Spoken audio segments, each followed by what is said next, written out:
Em meio à perseguição de Saul, Davi se recolhe em uma caverna chamada Caverna de Adulão. E aproximadamente 400 homens que estavam em dificuldades, com dívidas ou se encontravam em algum tipo de aperto, se juntam a Davi dentro daquela caverna.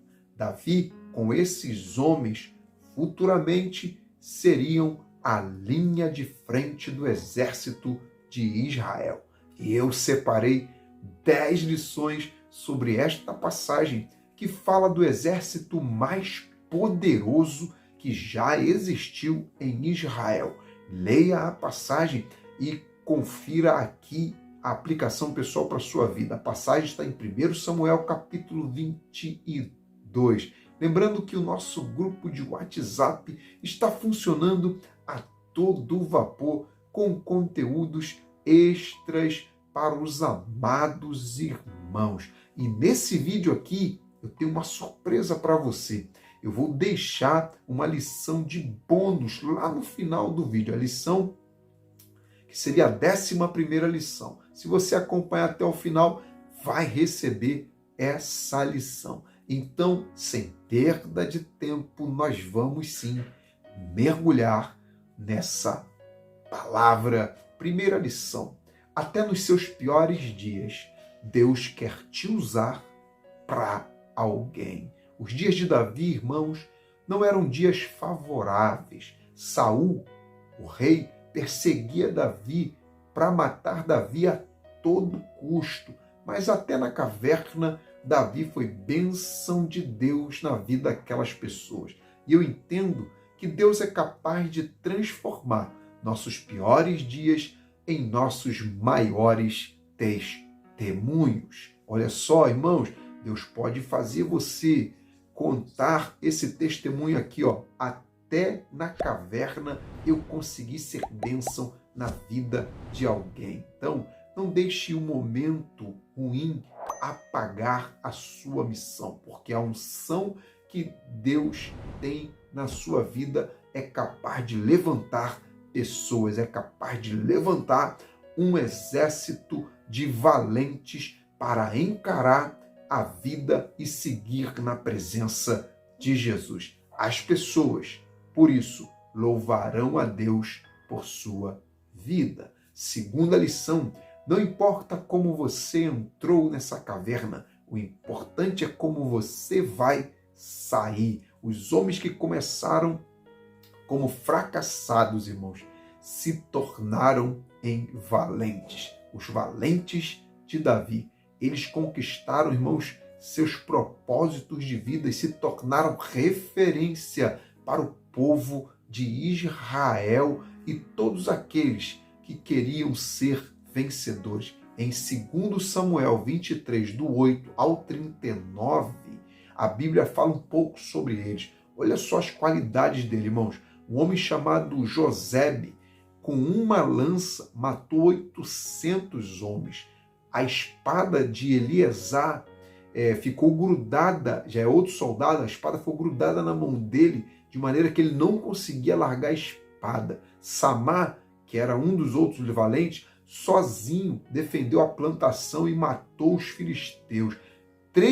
Só três valentes de Davi passaram pelo campo dos filisteus, tiraram a água do poço e levaram para Davi.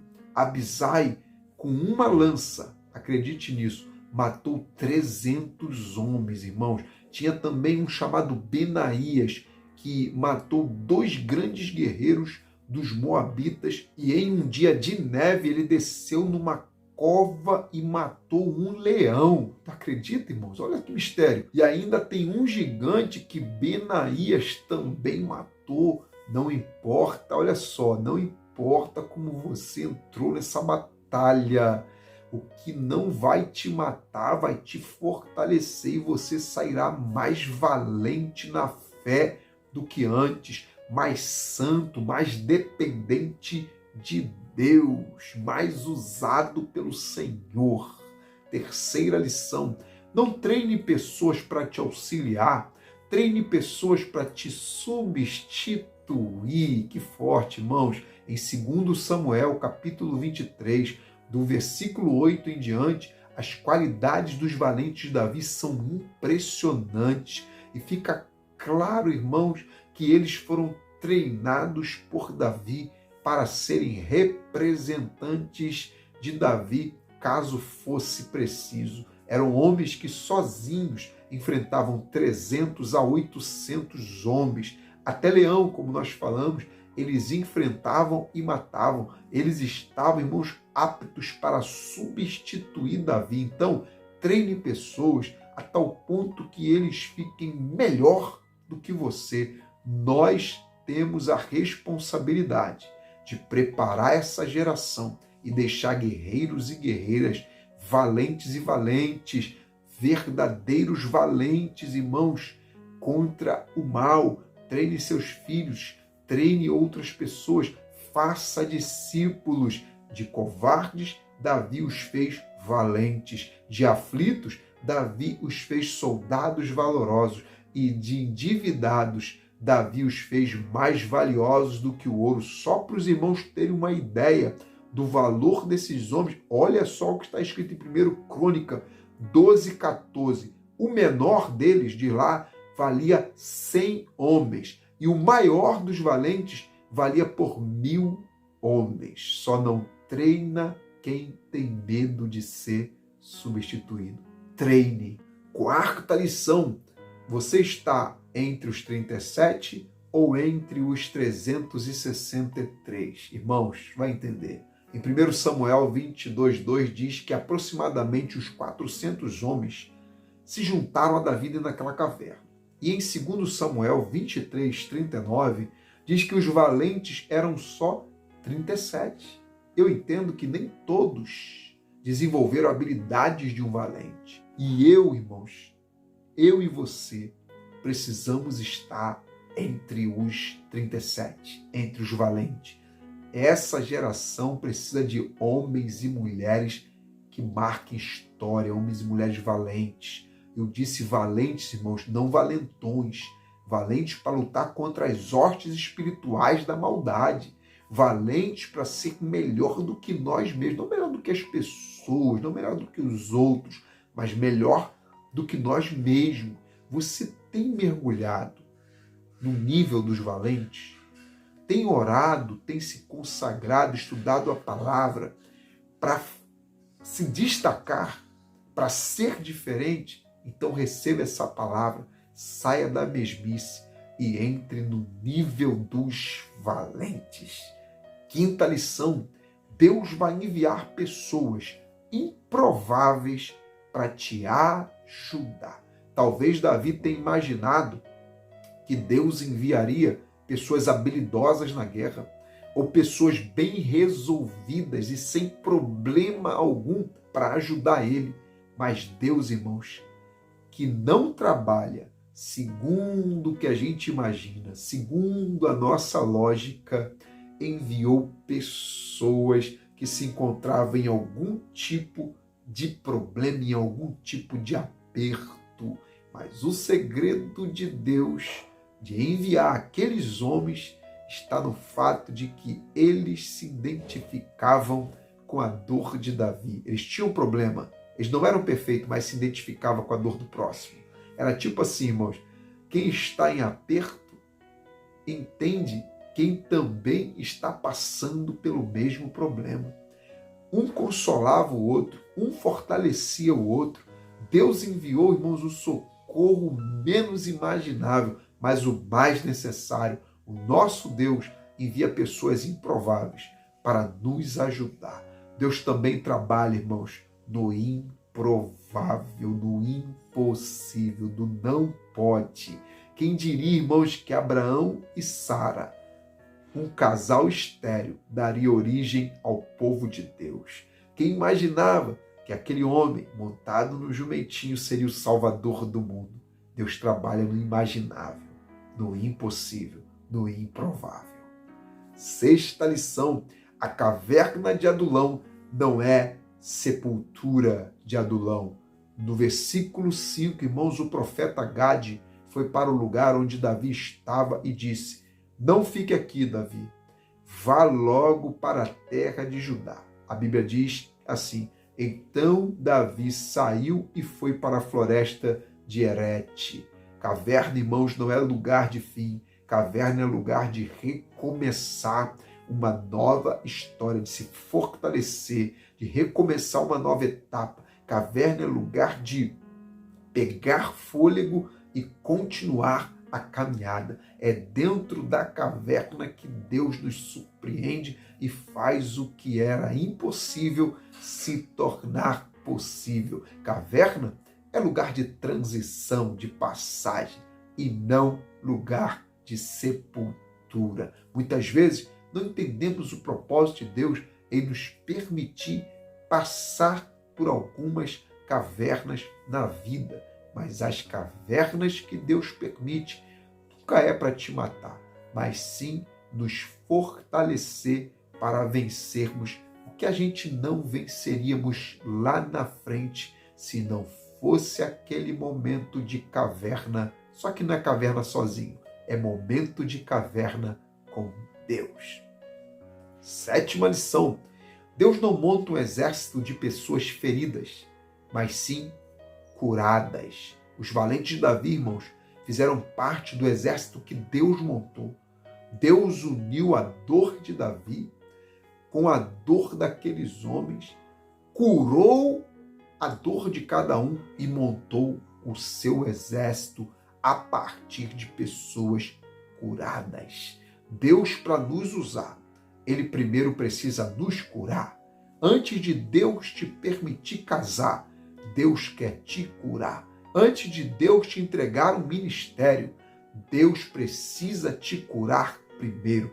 Antes de Deus te usar para alguém, Deus quer te curar primeiro. Pessoas feridas ferem, mas pessoas curadas curam. Espere o tempo da cura e você sairá desse processo um valente, uma valente para romper os grilhões e vencer exércitos inimigos nas regiões espirituais. Você crê? Então receba. 8ª lição. Viu por que Deus permite? Irmãos, Deus permitiu a Davi passar por toda essa dor justamente para consolar com as pessoas que estavam passando com a mesma dor que ele passava. Os homens que se juntaram a Davi entravam naquela caverna vivenciando dores e se deparavam com alguém que entendia perfeitamente a dor que aqueles homens estavam sentindo. Por isso que Deus permite a gente passar por lutas, justamente para você entender quando alguém estiver passando pela mesma luta, bater na sua porta, você vai entender o que aquela pessoa está sentindo, porque um dia você também sentiu. Em 2 Coríntios diz assim, capítulo 1, versículo 4, Deus que nos consola em todas as nossas tribulações, para que também sejamos capazes de consolar os que passam por qualquer tribulação, por intermédio da nossa consolação, com que nós mesmos fomos consolados por Deus. Deus nos consola para a gente consolar alguém. Deus, irmãos, nos ajuda para a gente ajudar. Deus nos edifica para edificar. Amém? E se Deus te consola na tua tribulação, não custa nada você consolar alguém também. Foi necessário, irmãos, Davi entrar na caverna de Adulão por vários motivos. E um deles foi tornar homens desmotivados em verdadeiros guerreiros. O propósito foi Davi ser bênção na vida de alguém. Amém? Tudo tem um propósito na vida. 9ª lição. A característica dos vencedores é encontrar força para lutar até no dia da angústia. Essa é a característica dos vencedores. Enquanto a característica dos derrotados é encontrar motivo para não lutar. Os mais que vencedores em Cristo encontram motivação para não desistir. Motivação na palavra para não desistir. A história, irmãos de Davi, os 400 homens, não terminou naquela caverna. A unção de Deus que estava sobre Davi o fez lutar e não desistir. Ei, receba a característica dos vencedores e encontre motivos na palavra, em Deus, na fé, para continuar lutando e não desistir. 10ª lição: Jesus pode fazer com você o que Davi fez com aqueles homens. Jesus, irmãos, o filho de Davi, é tremendo em tratar pessoas. Ninguém treinou, recuperou e transformou pessoas em valentes como Jesus fez. Não importa o estado emocional e espiritual que você se encontre nessa hora, Ele dá força a quem está sem força e revigora a força de quem está sem nenhum vigor. Ele restaurou Pedro depois da queda. Ele restaurou a vida de Zaqueu, que era um publicano pecador. Ele restaurou a vida de homens e mulheres que se encontravam em algum tipo de aperto dentro de uma caverna dessas daí da vida chamada caverna de Adulão. Saiba que independente da angústia, independente da aflição, independente do problema, perseguição que você esteja vivendo, Jesus te faz um valente hoje. Ei, levanta a cabeça. Ele é a ressurreição e a vida. E agora receba um bônus para você que acompanhou até o final. Próximo bônus é esse aqui, ó. Davi nunca menosprezou aqueles que Deus enviou. Amém? Davi atraía e não repelia. Além de Davi ter habilidades necessárias para treinar pessoas, ele não dispensava quem Deus o enviava. Às vezes queremos que Deus nos envie apenas pessoas certinhas, apenas pessoas perfeitinhas, pessoas prontas, sem nenhum defeito, sem nenhum problema, mas Deus quer, através de nós, mudar a realidade ruim na vida de alguém. Então, seja ousado, seja ousada para animar, levantar, motivar pessoas. Não descarte ninguém. Você tem o Evangelho pode mudar a vida de qualquer pessoa. Jesus, mesmo conhecendo o coração das pessoas que vinham até ele sabia que muitos tinham seus problemas, defeitos, ele não menosprezou ninguém. A igreja foi formada de pessoas que Jesus jamais lançou fora. Talvez Davi imaginou que Deus enviaria pessoas justas, mas Deus enviou os improváveis. E foi através dos improváveis que Deus fez um grande exército. Deus faz assim. Amém? Que Deus continue te abençoando com essas lições. Obrigado pela tua presença. Obrigado você que faz parte do nosso grupo. Obrigado você que me ajuda de alguma forma em oração. Obrigado você que compartilha as mensagens. Obrigado. Fica aqui o meu agradecimento. Uma coisa que eu não sou é ingrato. E eu reconheço que se não fosse você aí do outro lado, eu não teria condições de estar do lado de cá. Então, juntos, a gente forma uma corrente. Amém? Eu oro por você, você ora por mim e juntos seguimos em frente. E juntos formamos um exército de valentes.